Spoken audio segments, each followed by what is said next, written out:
two chambers in the mediastinum.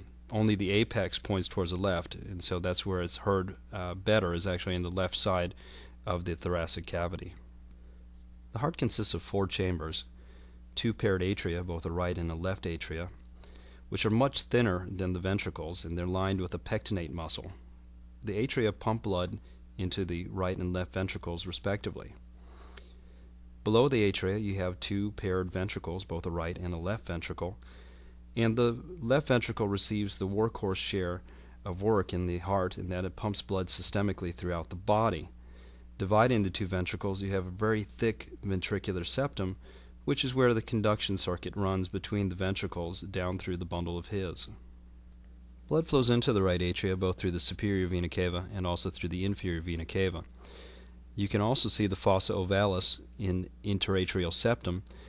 This starts out as the foramen ovalis during fetal development, and it allows for the mixing of both deoxygenated blood from the right atrium and oxygenated blood from the left atrium during fetal development.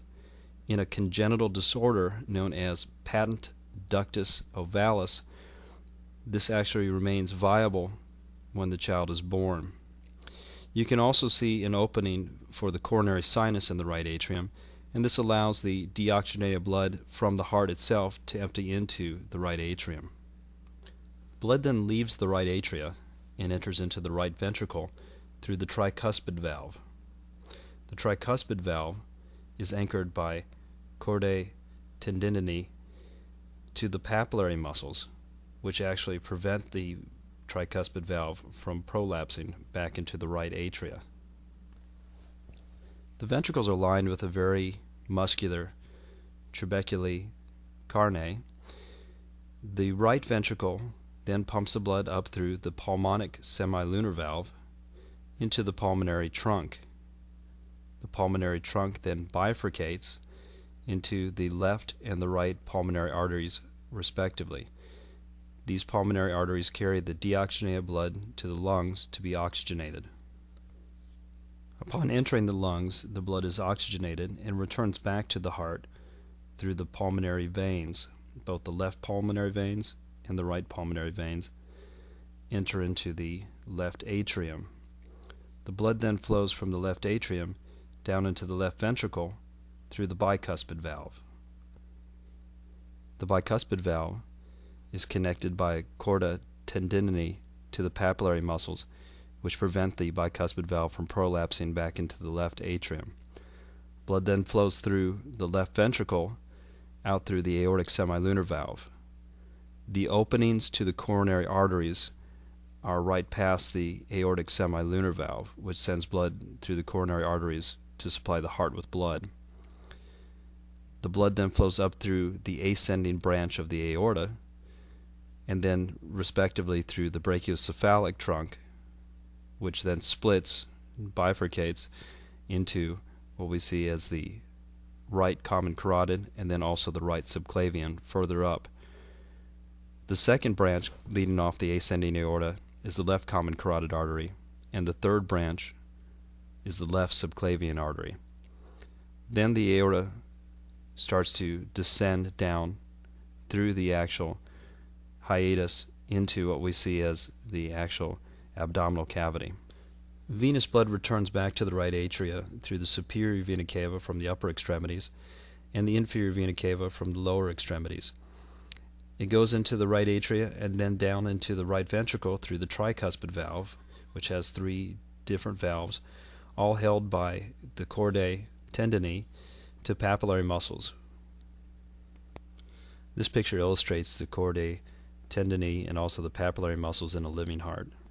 In pulmonary circulation, deoxygenated blood flows through the pulmonary artery and comes out of the right ventricle. There are only 2 arteries that have valves in them, and one of those is a pulmonary artery and then also the aorta. And these valves, which are the semilunar valves, prevent the actual backflow of blood into both the right ventricle and then also the left ventricle respectively.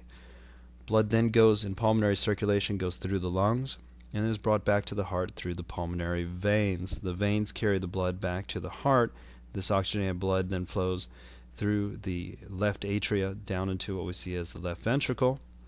The auricles sit above the actual atria, and the blood enters in from the left atria down into the left ventricle through the mitral or also the bicuspid valve. The blood then leaves the left ventricle and then it travels out through the aorta through the aortic semilunar valve and then enters into systemic circulation. This picture shows you the cardiovascular system circuit, and you can see a similar figure in your textbook on page 728, figure 20.7.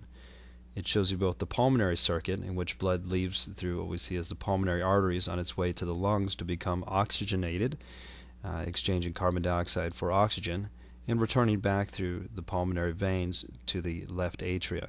It also shows you the systemic circuit, in which blood travels through the aorta on its way throughout the body, and then returns back to the heart, deoxygenated through both the superior and inferior vena cava. I would like you to know the blood flow through the heart. So stepping you through this figure, starting with number 1, you have the right atria. Blood then flows through the tricuspid valve on its way to the right ventricle. It flows from the right ventricle up through number 4, the pulmonic semilunar valve, into the pulmonary trunk, which is number 5. Flows through the pulmonary trunk through both the right and then also the left pulmonary arteries on its way to the lungs. That's your pulmonary circuit. It becomes oxygenated in the lungs and returns back through number 7 in your pulmonary veins to the left atrium, which is number 8. Blood then flows from the left atrium into what we see as the left ventricle through the bicuspid valve, which is number 9, or also known as the mitral valve. From the bicuspid valve, it flows into the left ventricle, which is shown as number 10. And then it travels up through the aortic semilunar valve on its way to the ascending aorta, which is number 12 in this picture. From the ascending aorta, it then flows down through the descending aorta, which is number 13, and it flows systemically throughout the body before returning back through both the superior and the inferior vena cava, which in this picture is shown both as number 14. To help you remember the flow of blood through the heart, there's a song on the website called Pumps Your Blood, which is actually from an episode of Happy Days, which is a very good example of the blood flow through the heart. So you can check that out on the Angel website. It's called Pumps Your Blood.